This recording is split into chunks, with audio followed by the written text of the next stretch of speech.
জ্বালানি তেলের জন্য দীর্ঘ অপেক্ষায় থেকে হয়রান চালকরা। দিনের অর্ধেক সময় কেটে যাচ্ছে, তবুও মিলছে না কাঙ্ক্ষিত জ্বালানি তেল।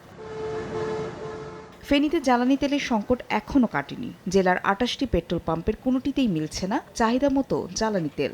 অথচ এখানে অকটেন ও পেট্রোলের চাহিদা রয়েছে ২.৫ লাখ লিটার। চাহিদা অনুযায়ী জ্বালানি তেলের সরবরাহ না পেলে এই সংকট কাটানো সম্ভব নয় বলে মনে করেন জেলা পেট্রোল পাম্প মালিক সমিতির নেতারা। সংকট তো আজকে অনেকদিন ধরে দেখতেছি, সেই টাঙ্গের থেকে এই পর্যন্ত আসছি, কোনো তেল পাই না। 2 ঘন্টার উপরে লাগবে, 200 টাকার তেল লইতে।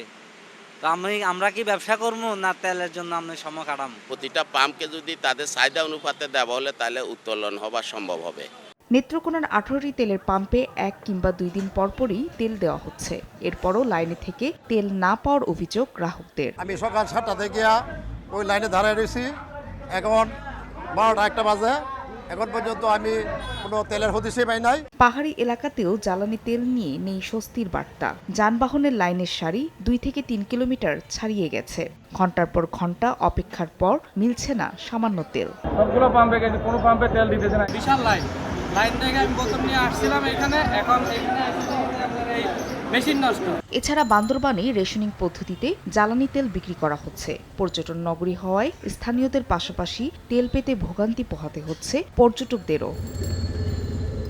ফাহরিয়া ফারজানা, সময় সংবাদ।